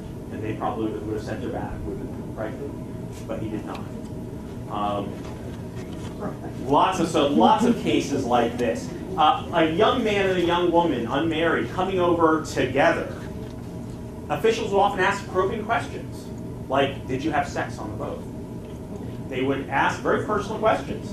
If it was deemed that these two were a couple, they could not leave Ellis Island unless they got married. There are hundreds and hundreds of shotgun marriages arranged by Uncle Sam at Ellis Island. Women could not leave Ellis Island by themselves. If you were a single woman coming over, you just couldn't come to Ellis Island and say, all right, I'm here, New York. No. You had to be escorted off the island by a male relative, husband, father, brother, uncle, or under the custody of an immigrant aid society. Why? It was believed that women being the weaker sex, if they were let go into the city, they would be taken advantage of and end up being entrapped in lives of prostitution. Would be the assumption that they are prostitutes? Or that they could be, yeah. They were always on the lookout of prostitutes. They used, using ethnic stereotyping, what group of women from what country did they especially think were prone to be prostitutes? French, yes. French women coming over in first and second class often got a very careful going over. How did they know someone was a prostitute? I mean, they didn't write down profession, prostitute.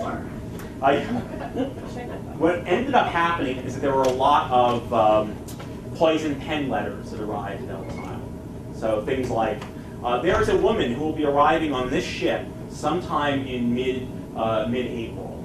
Her name is so-and-so. She is a prostitute. Please be on the lookout for her and make sure she does not enter the country. Or let's say husband abandons wife, leaves with another woman. Wife writes a letter, say, my husband will be arriving with his mistress. These things appear. One of my favorite stories, it's not always women who are entrapped in these, it's men too. And my favorite case is a case of a woman. Her name, the family name is Rosen. Her name is Sarah, his name is Julius. Husband, wife, married in Russia. They have about 3 or 4 kids. They come to America. After a couple of years, Julius abandons the family. He moves to London, marries another woman. He does not get divorced from Sarah. He is a bigamist.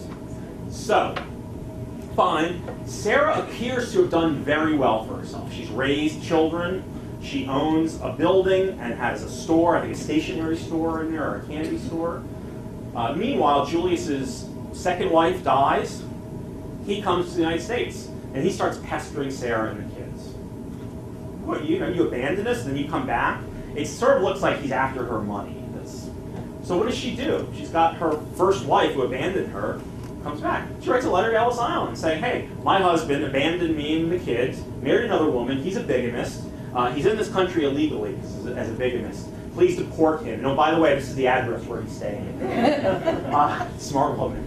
So what do? They arrest him, take him to Ellis Island, there's a hearing, and he says, oh, we weren't really married, we were too young, I was forced into the marriage, and anyway, that marriage of that young is not recognized in Russia. So the immigration inspector, who's Augustus Sherman, the guy who took the photographs, says, well, if you were married, then you're a bigamist. If you weren't married, then you're a fornicator, and you've had kids out of wedlock. Either way, we're sending you back.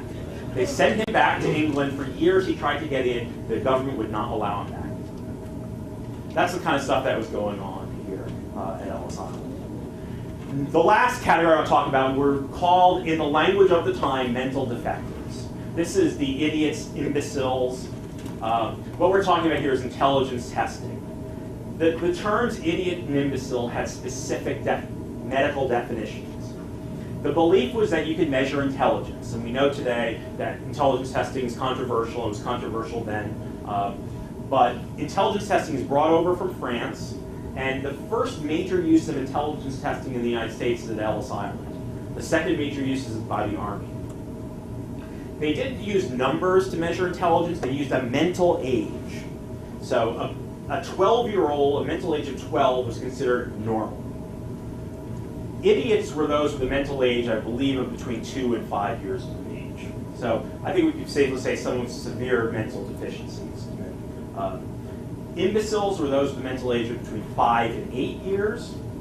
And then they had those from the age of 8 to 12. They were sometimes called feeble-minded, borderline feeble-minded, but they needed a new term for this. So an American psychologist named Henry Goddard creates a completely new word, which I'm sure your students use every single day on the playgrounds and in the gym. And that word is moron. The word moron did not exist prior to 1910. It was used to denote those who were deemed borderline feeble-minded. Now we get into the idea of eugenics, right? If you believe someone has low intelligence, at this time you also believe that that intelligence is hereditary. So their kids will have low intelligence. And it will lower the entire intelligence of the country when they start interbreeding. So we have to keep out those people of low intelligence. Now, how do they do that? Well, to their credit, these doctors, I will say this, that they understood the cultural aspects, the cultural problems of intelligence testing. You were testing people who often were not educated, don't speak English. So what you needed to do was often do nonverbal testing. So this is a test created at Ellis Island by a doctor named Henry Knox. It's called the Knox Cube Imitation Test. An immigrant would sit down at a table with the doctor and an interpreter, 4 blocks between them. The doctor holds a small block in his hand. He then touches in order with the small block, 1, 2, 3, 4. Hands the block to the immigrant and asks him through the interpreter to repeat, to imitate. The immigrant has to do the same, 1, 2, 3, 4. If that's okay, they move on to the next step. So the doctor will then go 1, 2, 3, 4, and then back 1. Each step gets a little more complicated. Each step has a mental age attached to itself. Until we get to the final one. I always hate doing this because I always screw it up and then people call me a moron. So 1, 2, 3, 4, 5, 6. So complicated one. So you can do all of them, you are deemed of having normal intelligence. There are many other tests too. Jigsaw puzzles, for instance, that were given. And when we talk about Ellis Island and the Red Scare, we have to talk about this person, Emma Goldman. I love the mugshot. This captures Emma Goldman perfectly. She was the most dangerous person in America in the late 1800s, early 1900s. America's most famous anarchist. She gets into, well, she's always getting into trouble. She gets into trouble World War I. Remember that we have the Espionage Act, the Sedition Act. She gets in trouble for opposing the war. She's put in jail. And then, through a very complicated legal maneuvering, she is ordered deported in 1919. She's born in Russia, is married to an American citizen years earlier, but then divorces him. That gave her some kind of citizenship, but the government revokes the citizenship in a fairly questionable legal maneuver. She, along with her lover Alexander Berkman, who had also spent time in jail for the attempted murder of Henry Clay Frick, who was Carnegie's associate in the steel business, they and 247 other people are deported back from Ellis Island in December of 1919. Most of the others are anarchists or members of sort of, not quite communist party, but various radical parties. Many of them were Russian immigrants themselves. All of the deportees are immigrants. The deportation of this Red Scare, 1919 and 1920, are immigrants. Between November of 1919 and May 1920, 6,350 arrest warrants for suspected radical aliens, of which 3,000 arrests, 762 are ordered deported, and only 271, including the 249 on the Buford, are actually deported. If you add the following year after May of 1920, another 510 aliens are deported. So that's a total of 781 aliens who are radicals, aliens who are deported during this Red Scare. They are deported using the mechanism of immigration law. And in some ways, this gets our attention. We call this the Red Scare, but the truth of the matter is that immigration officials had been deporting immigrants for these kinds of things for years before this as well. But when you think about 1919, right, we had the Russian Revolution a couple of years earlier. We had the end of World War I. The period after World War I is hugely disruptive in the United States. Think about it. The fears of the Russian Revolution. You had, after World War I, you had communist revolutions in Bavaria in Germany. It was believed that revolution was on the march. You had, in February of 1919, the city of Seattle shut down for 5 days. All workers have 5 days sit down of strike. Shuts the entire city down. There are strikes all around the country. Boston, we have the Boston police strike. When police go on strike, I mean, the crime, the rioting that goes on. What else is destabilizing the country in 1918, 1919? Influenza. Worldwide, anywhere from 20 to 40 million people were killed. In the United States, I want to say the number is about 600,000 people are killed from the flu. Hugely destabilizing. If you look at sort of victory parades after World War I, you'll notice a lot of people are wearing face masks. And what's this influenza called? Spanish. So it's a foreign thing. Right? Fear of foreigners are tied up into a lot of other things. So we get the Red Scare. In addition, we get a murder of 2 people in Braintree, Massachusetts, sacked by Sacco and Vanzetti. 2 Italian immigrants are arrested for this. After their arrest is the worst case of domestic terrorism in America before Oklahoma City. That was September of 1920. May of 1920, the bombing at Wall Street. This is Wall Street. A bomb goes off the middle of a workday. Over 40 people are killed. A couple hundred people are injured. It's believed to this day that the people who set off the bomb were a group of Italian anarchists protesting the arrest of Sacco and Vanzetti. So we get the fear of radicalism. This radicalism is much more about anarchism than about communism, although the communist fear is in there as well. Sacco and Vanzetti, by 1927, this case becomes huge. They are eventually executed for their crimes, and to this day there's a great debate about whether they were guilty or not. They were certainly, especially Sacco, were certainly Italian anarchists, followers of a man named Luigi Galliani, who believed in violence, using violence. Whether the 2 men are guilty, most historians believe that they're probably not guilty. The evidence is not in favor of their prosecution. And then we have the end of Ellis Island. This is where I'll end. 1921 law and 1924 law establishes quotas based on national origins. So every one of those races and peoples gets a quota, right? I should say, no, I'm sorry, not the race. Every nationality gets a quota. And the countries that get the bigger quotas are the northern European countries. The further south you go and elsewhere, immigrants get, those countries get 100. To give you a sense, Greece, for instance, has a quota of 300. It's revised in 1924 and made stricter. After the 1924 law, about half of all quota immigrants go to English immigrants. In addition, the visa system is created, meaning instead of coming to America and then being inspected, you go to the American consulate abroad, they interview you and inspect you, and then if you're okay, they give you a visa, then you come to America. What that means is you don't really need an Ellis Island anymore. And Ellis Island becomes, for the next 30 years, pretty much a detention center solely. And I'll leave you with this New Yorker cartoon about the quotas. We have the Indian and the Pilgrims and the Mayflower, and the Indian says to the Pilgrim, you can't come in, the quota for 1620 is full. And with that, thank you very much. I hope you enjoyed it.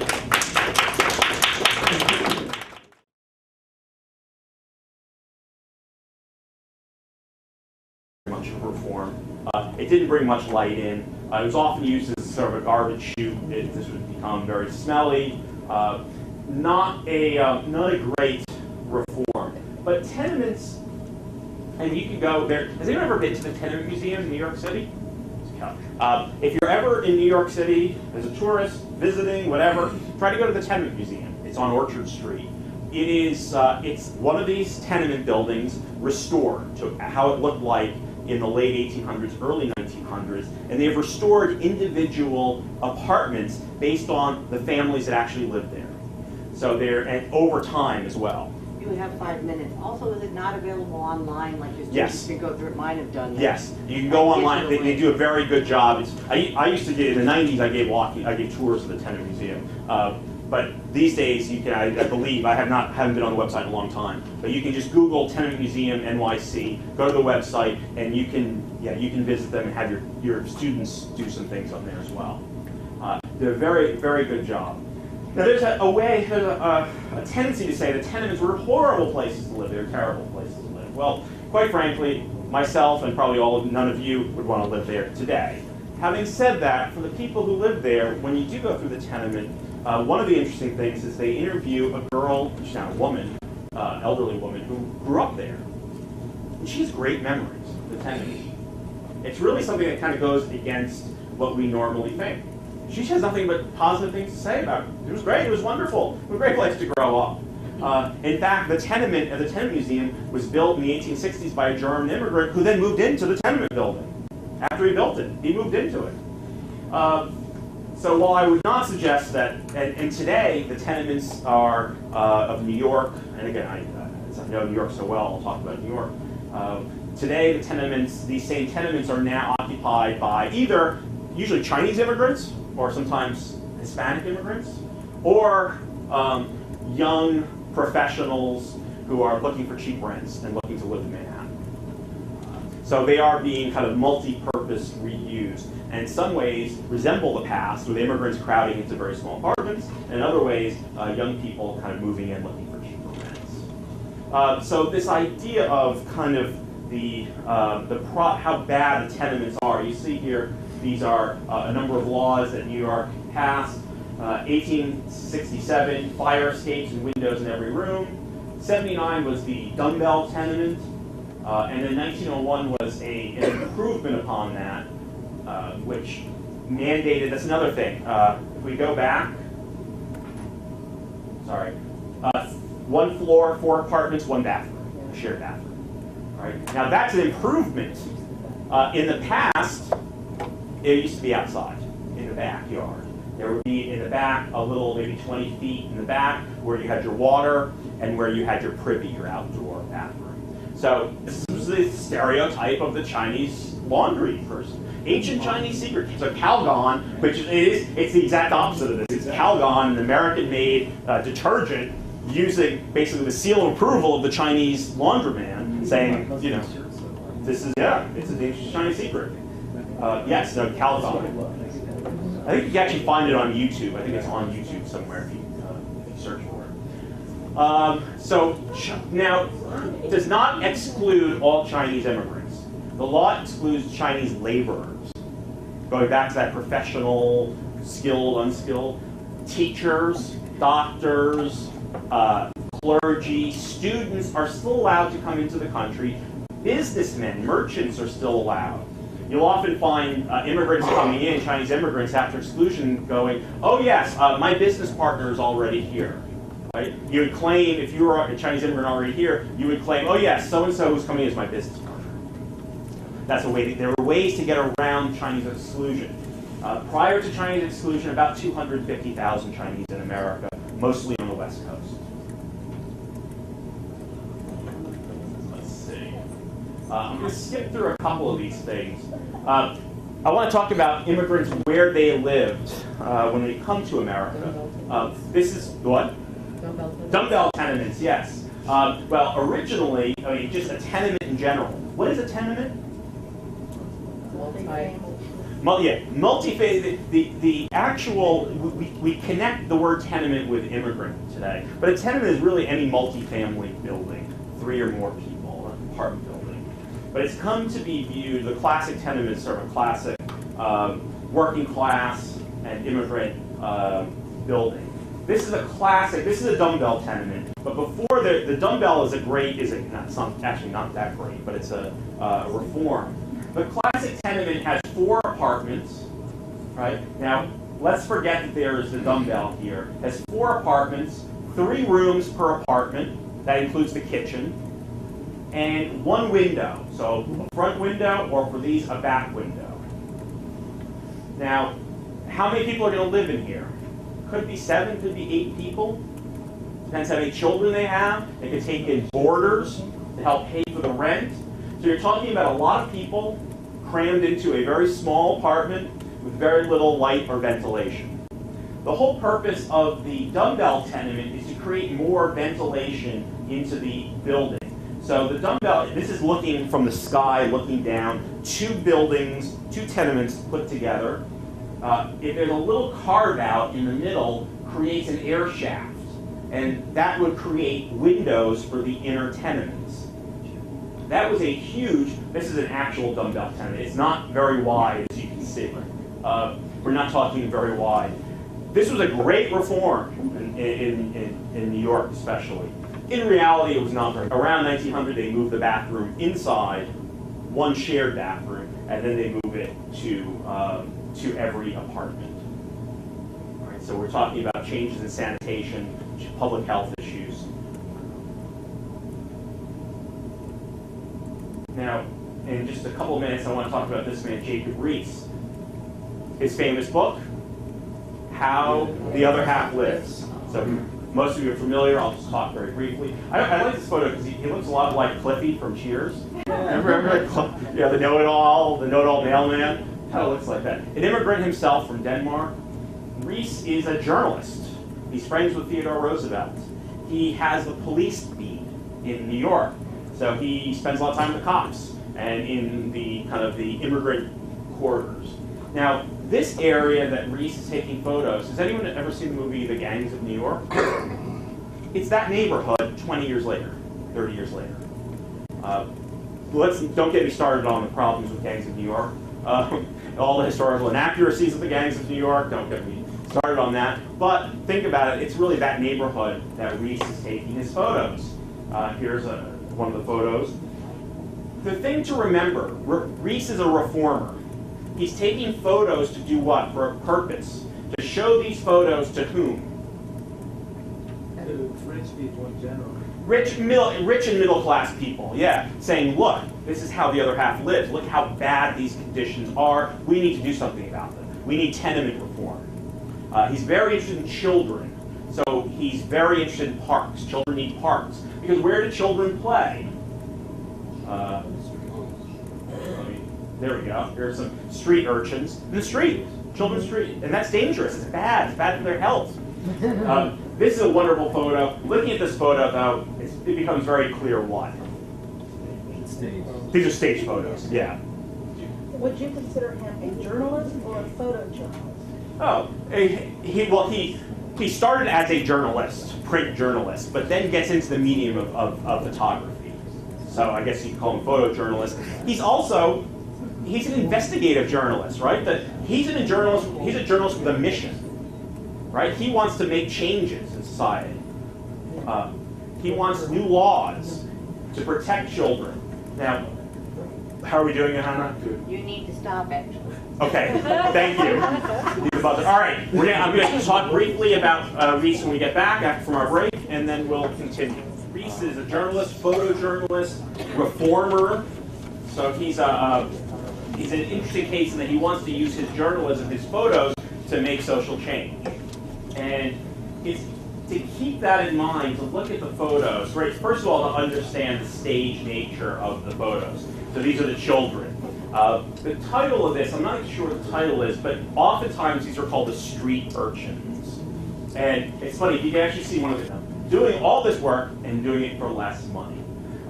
This is the stereotypical Chinese immigrant with the queue in the back, the hair, the rather typical outfit for a Chinese immigrant. Sometimes it's today, if you travel around the world today and look at people, it's amazing how much similar people are dressed around the world. And there are some exceptions, but the uniform of t-shirts, jeans, sneakers, you can go around the world. Now, there are still people who have traditional dresses, but more and more people, if you were to go to China, most Chinese are going to, wear clothes that are very familiar to us. The Chinese immigrants at the time are very distinct in their clothes and their hairstyle, and they look very much different. I mean, I'm not talking racially, I'm talking in terms of their attire, as opposed to Chinese immigrants today who are dressed like pretty much everybody else. Does it name publication? I don't think it is actually. And this is the WASP. That wasn't really the use of the term at the time. That comes in the 20th century. That's another thing to realize. We talk about nativism. This is pretty widely held views. Of the Chinese. This is not like some little wacky racist publication on the side. This is a pretty standard mainstream view of Chinese immigrants, widely held. Not so it's not going to be all that scandalous. To show you how widespread these views are, look at this one. This is not a cartoon, it's an advertisement. And it's an advertisement for laundry detergent. Remember what job often do Chinese immigrants do? Laundry, yeah. So this is Uncle Sam kicking a Chinese immigrant, the queue up in the air. Why is he kicking? Because he's using the magic washer. He doesn't need the Chinese immigrant anymore. So this is a made in the USA commercial. Yeah, exactly. Exactly. Use our product, use this product, and kick out those Chinese immigrants. So they're using, when you think about it, they're using, and this is not uncommon at this time, to use racial stereotypes to sell products. What's the bill he's holding up there? The picture? I think it's the Chinese Exclusion Act. Yeah, I believe it's the Chinese Exclusion Act. Yeah, I believe it's the Chinese Exclusion Act that occurs this time. So Chinese exclusion, 1882 is the first one. It has to be renewed a number of years. It's at first only aimed at the Chinese. Right? It will be later extended to other Asian immigrants. And it'll set a pattern for Asian immigrants, for Chinese immigrants, near exclusion. For all other immigrants, there will be another pattern, which we'll talk about after our break. Wasn't there a product that came full circle in the 60s? I remember a commercial about some kind of ancient Chinese secret, Calgon. Yes, exactly. I remember it wasn't. Yeah, I remember growing up watching this.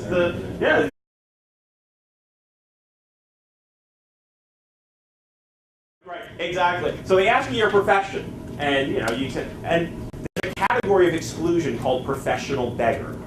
And I always wonder, like, what do you do? They say, what do you do for a living? Oh, I'm a professional beggar. Like, who admits that? Who's going to say, write that down? I don't actually know. That's probably, it's a category of exclusion that comes up. But yeah, it's one of the goofier of categories. And as you see, only a couple of them are actually caught, 9 of them. But it's interesting, okay, who are the professional beggars? What race or ethnicity are Mexicans are Mexicans, yeah. So this is telling us something, that somehow this might have something to do with what's going on the border. This might be somewhat site-specific to down there and the way that Mexican immigrants are seen all the time. that might be a hint of what that is. So yeah, so we've looked at a number of different data, some information, and I think we've been able to kind of give, I've been able to hopefully give you at least a snapshot of immigration. Now let's look at some more specific issues in our now probably 15 and a half minutes. Just give it a second to pop up. Is there a light dimmer?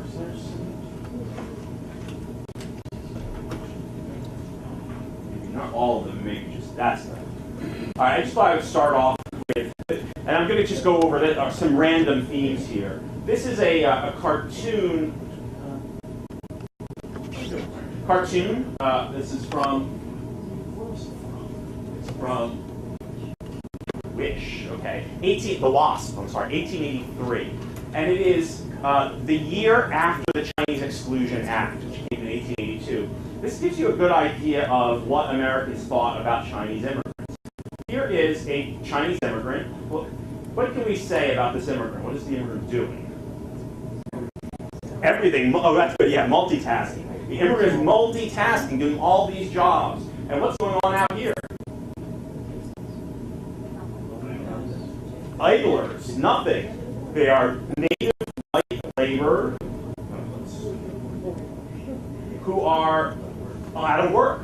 And why are they out of work? Who's to blame for their unemployment? The Chinese, yeah. So here we have a case of the immigrant is bad because the immigrant is doing too good, is working too hard. There's a whole variety of reasons why Americans can think that immigrants are bad. One is that immigrants are lazy and they don't work. The other one is immigrants work too hard, right? You can't win. So this is the immigrant who's working too hard, doing too much, and also implicitly here, what else? Working hard, working a lot of jobs, and taking American jobs, and working for less money.